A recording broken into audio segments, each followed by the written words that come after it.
rodents. Oh, yeah. Anyways, yeah, okay, talking about breeding rodents. So, but that being said, man, I was fucking, these ASFs and, like, these cute little rat pups, man. Like, I just fucking got so sick of just feeding them off. Like, I'd much rather just get these things just, like, already done with. You know what I mean? Yeah. Because I don't know, like, but at the same time, like, I have certain snakes, like, I feel like, it's to whatever helps you best if you thaw over live. I just know there's a lot of risk at take when you're feeding live fucking rats. People don't understand how bad of a damage a rat could do to a snake. And especially if you don't go back and check, just toss rats in there and they keep it moving. I've had a snake get bit by a rat, and the fucking rat infected the snake so bad his whole back became like had bubbles on it. I had to take it to the vet. Like, dude, do you really want to fucking go through that? Like, especially a small time keeper who just doesn't have much money to spend.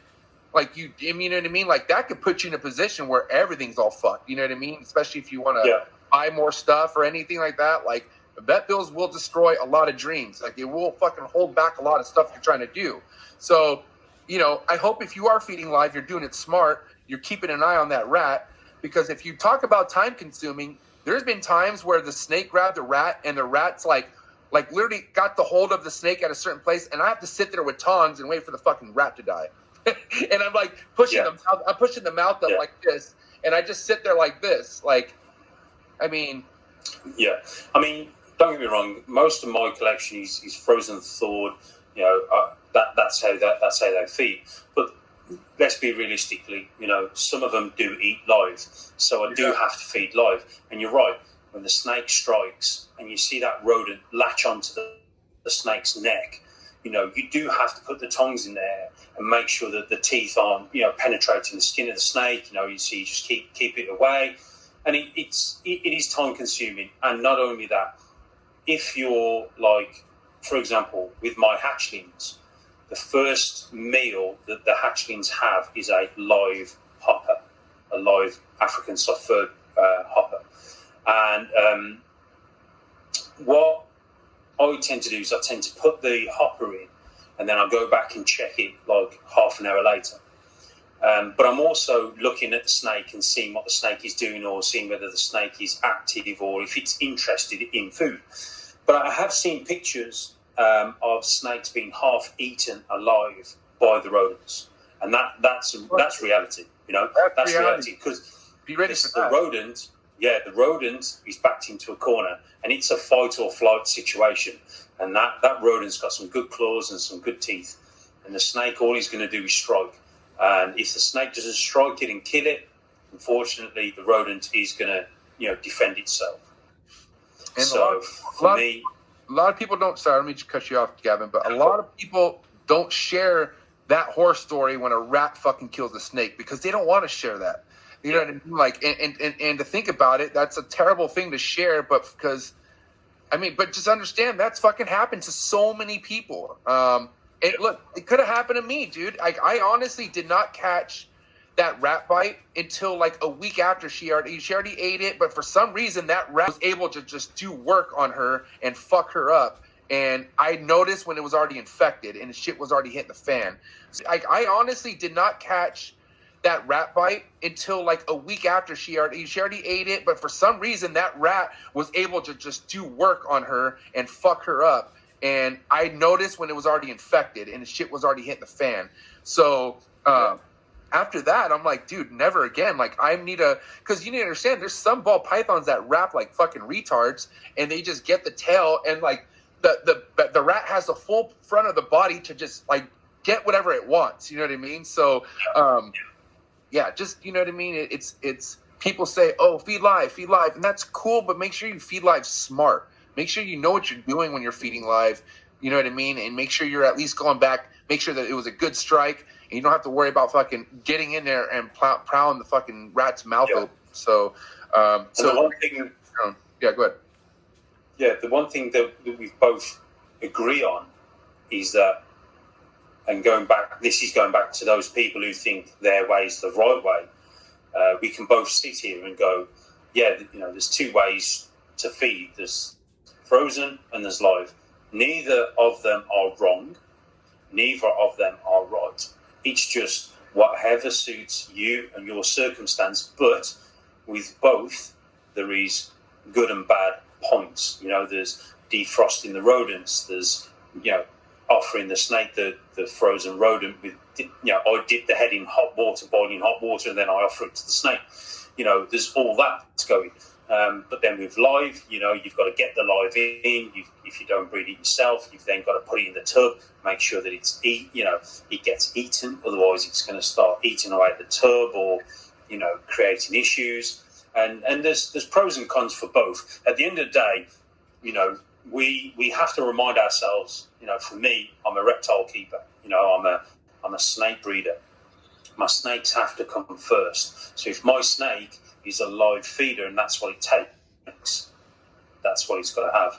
I'd rather the health of the snake be better than me have to worry about whether or not I'm going to have animal rights jumping on me just because one of my snakes eats live.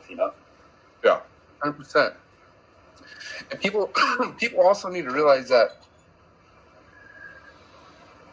you don't need to make it so fucking difficult to thaw out a rat, okay? And if you're trying to switch a snake from live to frozen thawed, and the first thing you offer it when you go to frozen thawed is a soggy, wet piece of shit, you think that snake is going to want to eat that wet, soggy piece of shit?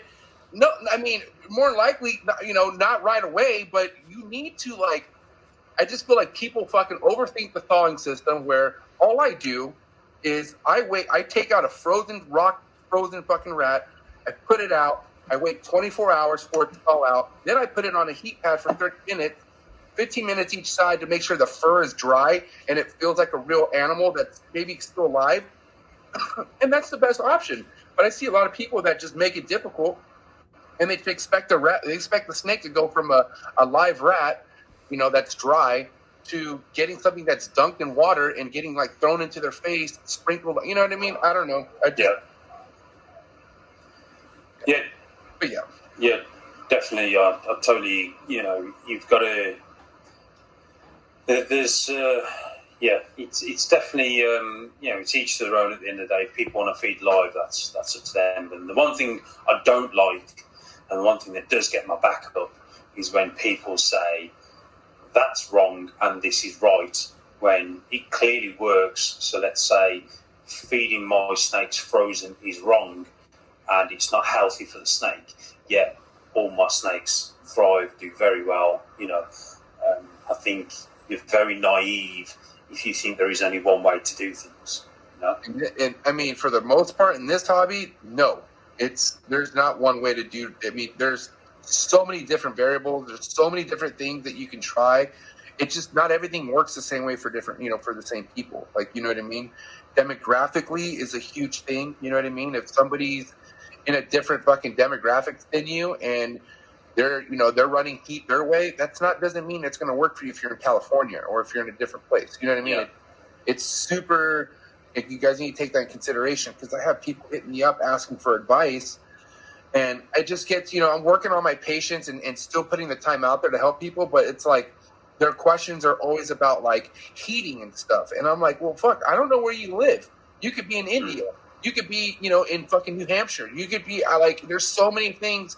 And I don't know. But, a lot of people, they're just curious. You know what I mean? They just want to know. So my biggest thing for those people is do research in your demographic area. Find out how cold your area is.